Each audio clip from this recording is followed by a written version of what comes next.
నమస్తే, వీటీవీ ప్రైమ్కి స్వాగతం. సాధారణంగా ఇప్పుడు అంతా ఈ సోషల్ మీడియాలో వీళ్ళని వాళ్ళు తిట్టారా, వాళ్ళని వీళ్ళు తిట్టారా, వీళ్ళేమన్నారు, వాళ్ళని ఇలాంటి ఒక స్పైసీ న్యూసే హాట్ గానీ కొన్ని కఠోర సత్యాలని కూడా మనం తెలుసుకోవాల్సినటువంటి అవసరం ఉంది. అలాంటి అంశాలని నేను ఇప్పుడు మీకు ప్రజెంట్ చేస్తున్నాను. ఆంధ్రప్రదేశ్ లో ఏం జరుగుతూ ఉంది, అక్కడ పరిస్థితులు ఏంటి? ఒకవైపు చంద్రబాబు నాయుడు గారు చేస్తున్నటువంటి ప్రచారం, ఆయన నగరి నుంచి ఆయన అనుకున్నటువంటి కాన్సెప్ట్ కి ఆయన ప్రారంభించారు, అదే స్వర్ణాంధ్ర అని చెప్పని. ఏమిటి స్వర్ణాంధ్ర? ఆయన ఆ రోజున యునైటెడ్ ఆంధ్రప్రదేశ్ లో కూడా స్వర్ణాంధ్ర అని చెప్పని అన్నాడు. ఇప్పుడు మళ్ళీ ఫ్రెష్ గా మొదలు పెట్టాడు. అయితే కాన్సెప్ట్ ఓకే, కానీ ఇంప్లిమెంటేషన్ ఏంటి? ఆలోచన వేరు, ఆచరణ వేరుగా సాగుతున్నటువంటి దీంట్లో ఎంత భయంకరమైనటువంటి నిజాలంటే ఇవి చూస్తే ఇది స్వర్ణాంధ్ర వైపుగా ఆంధ్రప్రదేశ్ పయనిస్తోందా, లేదు రుజాగ్రస్త ఆంధ్రాగా, అంటే ఒక సిక్ ఆంధ్రాగా వెళుతోందా అనేటువంటిది ఈ గణాంకాలు చూసిన తర్వాత మీరే డిసైడ్ చేయండి. ఇది మనం ఏదో కల్పించి చెప్తున్నటువంటి మాటలైతే కాదు. ఇప్పుడు అసలు ప్రధానమైనటువంటి సమస్య ఏంటంటే, ఈ కూటమి ప్రభుత్వం అధికారంలోకి వచ్చిన దగ్గర నుంచి ఈ కాలాన్ని మనం తీసుకుంటే ఆంధ్రప్రదేశ్ స్వర్ణాంధ్ర కాదు, మధ్యాంధ్రప్రదేశ్ గా తయారైందనేటువంటిది అందరికీ తెలిసిందే. దీని ప్రభావం ఏ విధంగా ఉందనేది ఆ ఫలితాలు ఇప్పుడే బయటకు వస్తున్నాయి. ఇవి చూసినప్పుడే ఆందోళనకరంగా ఉంది. ఆరోగ్యశ్రీ కింద ఎంతమంది ఏ రకమైనటువంటి వ్యాధులతో అడ్మిట్ అవుతున్నారని చూసినట్లయితే, ఆరోగ్యశ్రీ కింద లివర్ వ్యాధులతో చికిత్స పొందిన వారి సంఖ్యను తీసుకుంటే 2014 నుంచి 19 వరకు, ఇది చాలా ఇంపార్టెంట్, జగన్మోహన్ రెడ్డి మీద బురద చల్లిత ఉంటే ఆ బురదని కడుక్కోవడంతో సరిపోతా ఉంది. కానీ ఒక్కొక్క నిజాలు ఇప్పుడు బయటకు వస్తున్నాయి. ఆ విధంగా ఆ రోజున తాగి లివర్ వ్యాధుల పాలైనటువంటి వాళ్ళు, చికిత్స పొందినటువంటి వాళ్ళు ఆరోగ్యశ్రీ కింద ఎంతమంది ఉన్నారంటే 14,026 మంది ఉన్నారు. 2019 నుంచి 24కి తీసుకుంటే 29,369 మంది ఆరోగ్యశ్రీ కింద లివర్ ట్రీట్మెంట్ పొందినటువంటి వాళ్ళు ఉన్నారు. అంటే దాదాపుగా రెట్టింపు పెరిగింది. ఇది మరి కేవలం ఆ ట్రీట్మెంట్ పొందినటువంటి వాడే సఫర్ అయ్యాడంటే కాదు కదా.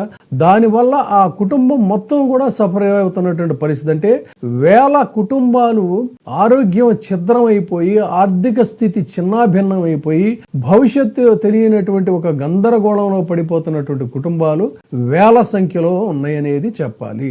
లివర్ మాత్రమే పాడవుతుందా అంటే కాదు. ఈ మద్యం శరీరం మొత్తం మీద కూడా దాడి చేస్తుంది. ఆధారాలతోనే మనం చెప్తున్నాం. ఆరోగ్యశ్రీ కింద ఎంతమంది ట్రీట్మెంట్ తీసుకున్నారు, ఏ వేటికి తీసుకున్నారు అనేటువంటి తప్ప కల్పించి చెప్తుంది కాదు.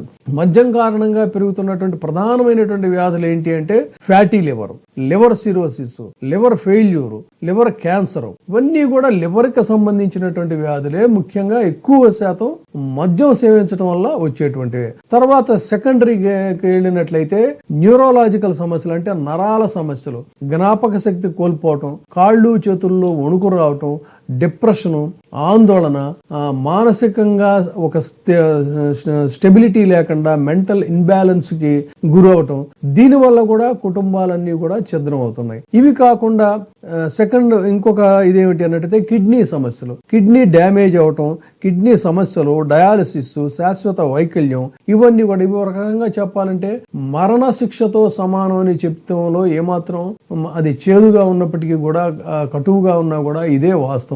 మరి స్వర్ణాంధ్ర మాటలేంటి, ఈ వాస్తవంలో జరుగుతున్నటువంటి ఈ నిజాలేంటి? ఆంధ్రప్రదేశ్ ను స్వర్ణాంధ్రగా మార్చుతామని చెప్పేటువంటి చంద్రబాబు నాయుడు గారు ఎందుకు ఈ మద్యం వినియోగాన్ని నియంత్రించడానికి ప్రయత్నం చేయటం లేదు? ఎందుకు ప్రోత్సహిస్తున్నారు? ఇన్ని రకాల జబ్బులు ఇక్కడ ఒకవైపు రుజాగ్రస్త ఆంధ్రప్రదేశ్ గా తయారవుతుంటే కేవలం దాని మీద సంపాదించాలనేటువంటి దీంతో ఎందుకు చేస్తున్నారు? అందుకని ఇది బంగారు ఆంధ్ర కాదు, వ్యాధిగ్రస్త ఆంధ్ర అనేటువంటిది చెప్పడంలో ఏమాత్రం కూడా ఇది లేదు. వినడానికి కాస్త కటువుగానే ఉన్నటువంటి ఇది కానీ ఈ చేదు నిజాలు చెప్తున్నాయి. ఎందుకంటే సరైన మద్యం నియంత్రణ లేదు, వ్యసనాల్ని నివారించేటువంటి పరిస్థితి లేదు.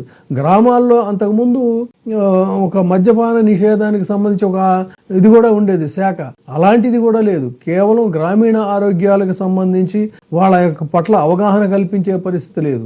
ఆదాయం అంతా కూడా దీని మీద ఆధారపడేటువంటి పరిస్థితి వస్తే ఇక అంటే ప్రజల ఆరోగ్యాన్ని తాకట్టు పెట్టి రెవెన్యూ సంపాదించుకోవాలనుకుంటున్నారా అనేది చూడాలి. మనం ఆ సంక్రాంతి రోజు ఎంత స్థాయిలో అమ్ముడుపోయినాయి అనేటువంటిది కూడా చూసాం. ఇది పరిస్థితి.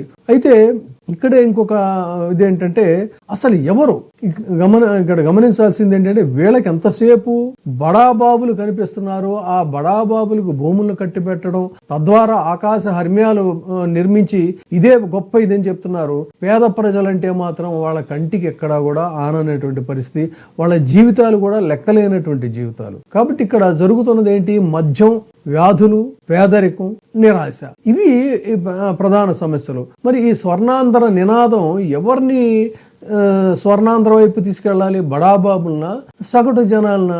ఇది ఇక్కడ గమనించాలి. ఇవన్నీ కూడా ఆరోగ్యశ్రీ మెడికల్ స్టడీస్ ఆధారంగా నేను చెప్తున్నాను తప్ప కల్పించి చెప్తుంది కాదు. మీరు కూడా కావాలంటే ఆర్టీఐ తరఫున వేసి తీసుకోవచ్చు. మరి ఈ మద్యం అత్యధికంగా వినియోగిస్తున్నటువంటి జిల్లాలు ఏంటి అనేది కనుక తీసుకున్నట్లయితే ఉమ్మడి గుంటూరు జిల్లా, కృష్ణా జిల్లా, పశ్చిమ గోదావరి జిల్లా, ప్రకాశం జిల్లా, అనంతపురం జిల్లా, శ్రీకాకుళంలో కొన్ని మండలాలు ఇవి ముందు ఫస్ట్ ర్యాంకులో ఉన్నాయని చెప్పాలి. గ్రామీణ ప్రాంతాల్లో లివర్, కిడ్నీ డిసీజులు ఎక్కువగా చంద్రబాబు నాయుడు గారి ప్రభుత్వంలో అవుతున్నాయనేది కూడా ఆసుపత్రుల యొక్క దీని నుంచి మనకి డేటా నుంచి తెలియజేస్తున్నటువంటి వాస్తవాలు. ఇక ఎవరికి ఇది ఎదవుతుంది అనేది మెడికల్ స్టడీస్ కనుక తీసుకున్నట్టయితే వయసు వారీగా చూసుకుంటే 25-35 సంవత్సరాల మధ్యలో ఉన్నటువంటి వాళ్ళకి ఈ ఫ్యాటీ లివర్ స్టార్టింగ్ ప్రాబ్లమ్ లో ఫ్యాటీ లివర్ కి వాళ్ళు గురవుతున్నారు. 36-45 సంవత్సరాల్లో మధ్య వయస్కులకి లివర్ డ్యామేజీ, నరాల సమస్యలు వస్తున్నాయి. 46-55 వయసు మధ్యలో ఉన్నటువంటి వాళ్ళకి లివర్ సిరోసిస్, కిడ్నీ ఫెయిల్యూర్స్.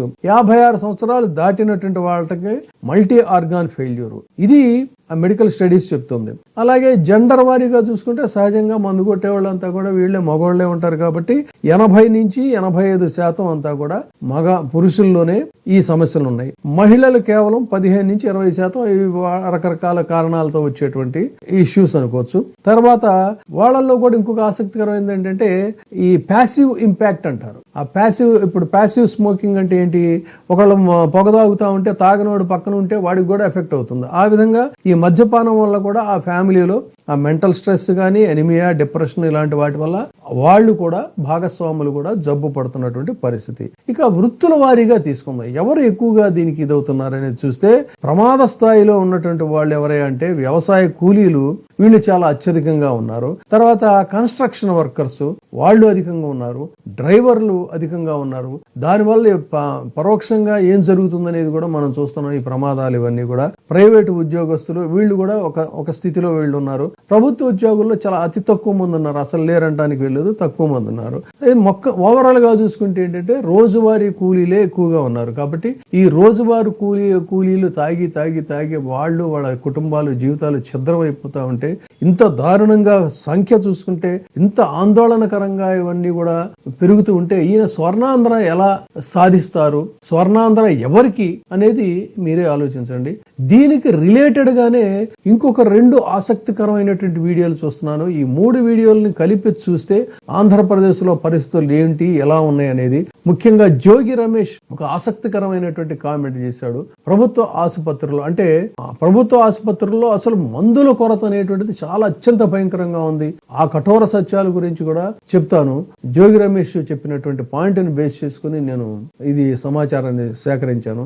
అదే విధంగా మరొకటి కూడా ఆల్మోస్ట్ ఇలాంటిదే ఒక ఇన్ఫర్మేటివ్ వీడియో చేస్తాను. ఈ 3 వీడియోల్ని కలిపి చూసినట్లయితే పరిస్థితులు ఎంత దారుణంగా ఆంధ్రప్రదేశ్ లో ఉన్నాయి అనేటువంటిది తెలుస్తుంది. Thank you. చూస్తూనే ఉండండి వీటీవీ ప్రైమ్. ఇది మిగతా వారికి కూడా ఇలాంటి సమాచారాన్ని ఫార్వర్డ్ చేస్తే ఉపయోగకరంగా ఉంటుందనేది నా ఉద్దేశం. Thank you. ఇప్పుడే సబ్స్క్రైబ్ చేయండి, లైక్ చేయండి, షేర్ చేయండి. వీటీవీ ప్రైమ్, నీ ఉత్తమాభిరుచుల సమ్మేళనం.